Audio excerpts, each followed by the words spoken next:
The Killer Review's next target is Antlers, so let's not split up, stick around, and let's talk horror. Now, my overall impression of Antlers?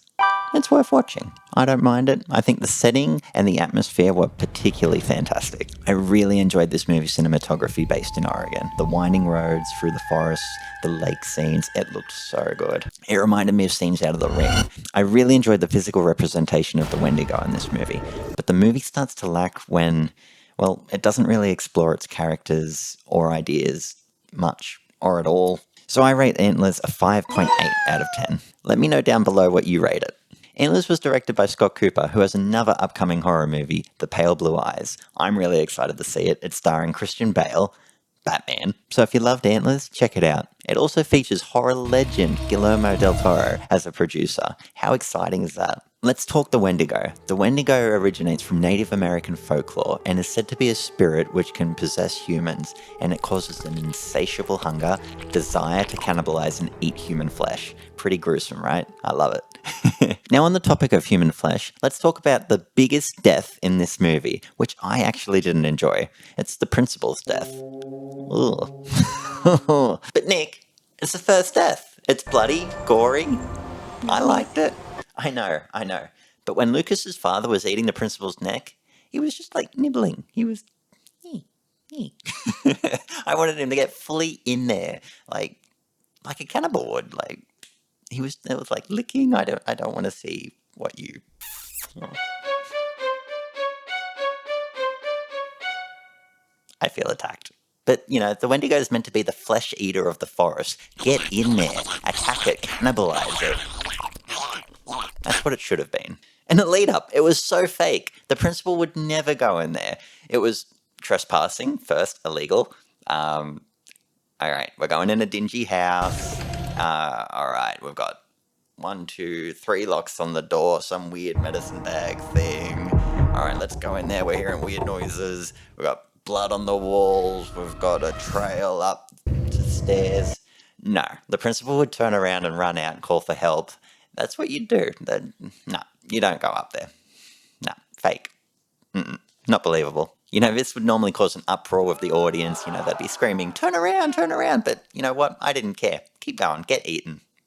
In comparison, when watching the first scenes in Antlers, the build-up was really, really good. You had dark warehouse scenes, you had cameras panning back, you had the cave. Now, the cave I really enjoyed because the flare, it just made everything a glowing blood red, and I knew we were in for something good. But I was immediately disappointed when the Wendigo was revealed early in the movie. I hate it when people reveal the monsters in the movie early. I hate it. Now, I know it normally happens in horror movies, and it's a trope I don't want to see because it just brings the horror level down. I agree with horror writer H.P. Lovecraft, who says the oldest and strongest kind of fear is the fear of the unknown, and that unknown was just gone after we saw the Wendigo early. Although, I was pleasantly surprised in that the Wendigo took on many different shapes throughout the movie. It ultimately had like an evolution inside Lucas's father, a little glowing thing inside, and it didn't actually emerge into its final fantastic form until it ate human flesh. How cool is that? And whilst it wasn't my first exposure to a Wendigo in horror, which actually happened in the video game Until Dawn, it is by far my favourite representation of a Wendigo. Definitely the most scary, although I didn't really enjoy the scene with the face sort of hanging down from the Wendigo. I just thought that was a little bit overdone. On the topic of scary things in this movie, the movie didn't have that much of a scare factor, but, some disturbing things, those drawings, they were really good. I thought they were really well done. I'm surprised they weren't picked up earlier by teachers, etc.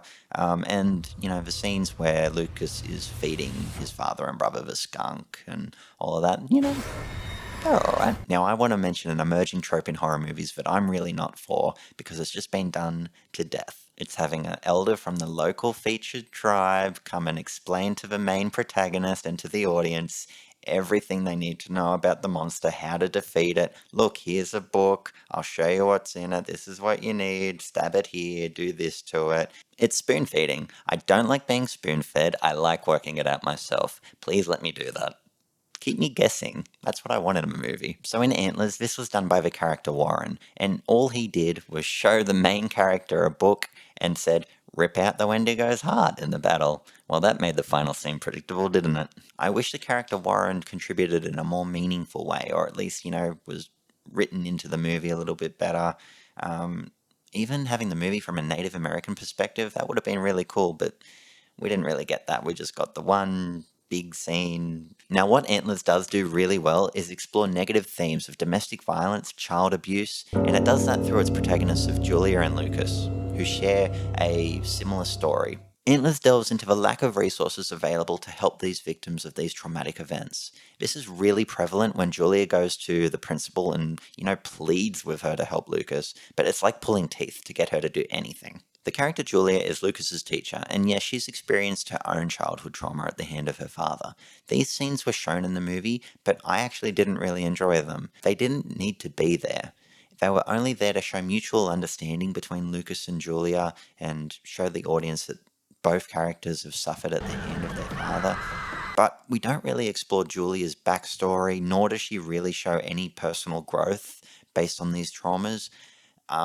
Yes, maybe just a little bit, she can return to the family home with her brother and she apologized to the brother, but they're the only barriers we saw her overcome. And I think we could have tied the stories in a little bit better. Julia's brother Paul, played by Jesse Plemons, who I absolutely love, but I hate him in Breaking Bad, but that's why he's so good. And I particularly love him in Black Mirror. He played the sheriff in Antlers, and while I enjoyed his performance, I really feel like he was just coasting along, and I don't think it's the best we've seen him, but it's still good. There are also many referrals to the internal struggles of the characters Julia and Paul in Antlers, and this was explored through Julia's apparent alcohol problems, which we never really got to see or was explained. We only got to see scenes of her not buying alcohol. And Jesse Plemons' character Paul, what was happening with those pill scenes? Why was it such a big deal that she moved them? What are the pills for? We don't know. Ugh. And the medicine bags, can someone please tell me what they were for? Let me know what they were for, because I don't know. I saw them hanging in the cave. I saw them on the door. I imagine it's to keep the Wendigo out. It acts as some sort of barrier, but it was never explained. I didn't see it in the know-it-all book that Warren had. What was happening with the medicine bags? You tell me. Regarding the ending of the movie and the apparent twist, we were told it earlier in the movie. We were told that the Wendigo will need to possess a new human, and it was just really set up to be someone really close to Julia. And yes, we'd assume it's the little kid, but come on, we knew it was going to be Jesse Plemons. We saw it coming. Thank you for checking out this killer review on Antlers. Please be sure to check out our next video for more killer reviews.